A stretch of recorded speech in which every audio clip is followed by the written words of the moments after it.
हाय, good morning. स्वागत आहे तुमचं माझ्या नवीन व्हिडिओमध्ये.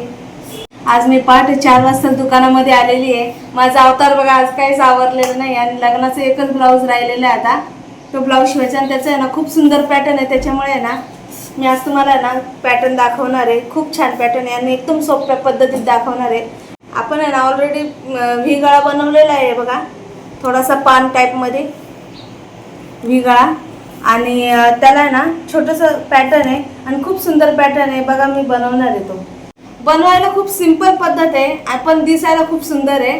याच्यामध्ये कॉन्ट्रास्ट कलर पण नाही आहे, तरी पण मी किती छान डिझाईन बनवणार आहे ते बघा. आता सगळ्यात अगोदर आपण व्ही गळा बनवलेला आहे, तयार केलेला आहे. हे बघा आपण थापून घेतलेला आहे ब्लाऊज आणि त्यानंतर आपल्याला कॅनव्हास कट करून घ्यायचा व्ही गळ्याचा. कधी पण आहे ना कॅनव्हास काढताना पाव इंच आतून काढायचं असतं आणि कॅनव्हास वरती कधी स्टिप मारायची नाही.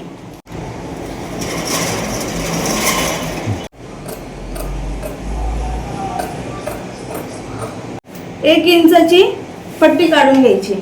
1 इंचाला 1 सूत कमी, 1 रेष कमी इतकी आपल्याला पट्टी काढून घ्यायची कॅनव्हासची.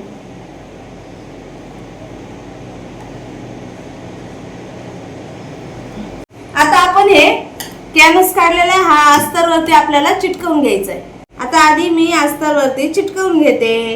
हे बघा अशा पद्धतीने आपल्याला कॅनव्हास अस्तरवरती चिटकवून घ्यायचं आहे. त्याच्यानंतर आपल्याला साडीच्या कपड्यावरती स्टिच करून घ्यायचं. या साडीमध्ये थोडासा व्हाईट कलर थोडासा आहे, त्यामुळे आपण कॉन्ट्रास्ट कलर दुसरा नाही, त्यामुळे व्हाईट कलरचे आपण पोटली बटन लावूया आणि खूप सुंदर पॅटर्न होणार आहे पोटली बटन लावून.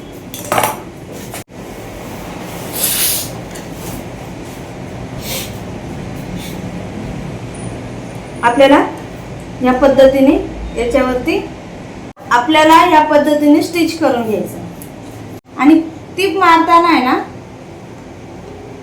कधी पण कॅनव्हास वरती कधी स्टिप मारायची नाही, त्याच्या साईडला मारायची. हे बघा आपण अशा पद्धतीने पोटली बटन बनवून घेतलेले आहेत. व्हाईट कलर हे बघा पिंक कलरचा ब्लाऊज आहे आणि त्याच्यावर व्हाईट कलरचं कॉन्ट्रास्ट मध्ये मी पोटली बटन बनवलेले. हे बघा ह्या पद्धतीने आपल्याला पोटली बटन बनवायचे. एकदम सोपी पद्धत आहे. आपण कॅनव्हासची 1 इंचाची पट्टी काढून आधी अस्तरवरती चिटकवून घेतली, त्यानंतर साडीच्या कपड्यावरती स्टिच करून घेतली. आता आपल्याला काय करायचं आहे हे बघा, आपल्याला उलट्या बाजूला ठेवायचं आहे आणि तो सरळ बाजूला पलटी करायचा आहे. हे बघा आपण अशा पद्धतीने पलटी करून घेऊ.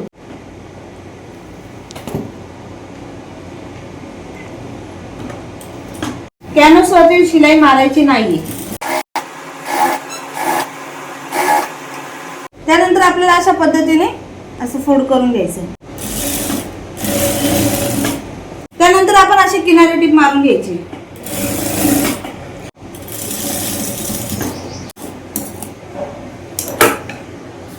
त्यानंतर आपल्याला असं फोल्ड करून घ्यायचंय. एकसारखं व्यवस्थित असं करून घ्यायचंय आणि 1-1 इंचावरती आपल्याला पोटली बटन लावायचे.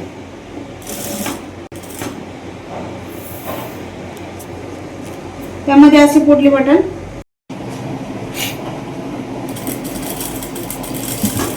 आणि जर आपण या पॅटर्न मध्ये जर कॉन्ट्रास्ट कलर असला ना तर अजून खूप छान दिसतो तो पॅटर्न.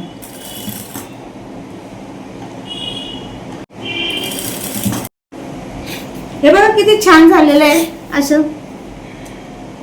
अशा पद्धतीने आपल्याला लावून घ्यायचे सगळे पोटली बटन.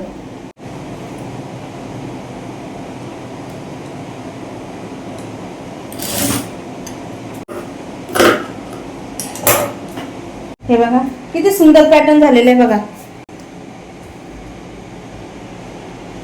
किती छान पॅटर्न झालेलं आहे. बघा किती मस्त वाटतंय. तुम्हाला जर आवडला असेल प्लीज मला कमेंट मध्ये नक्की सांगा.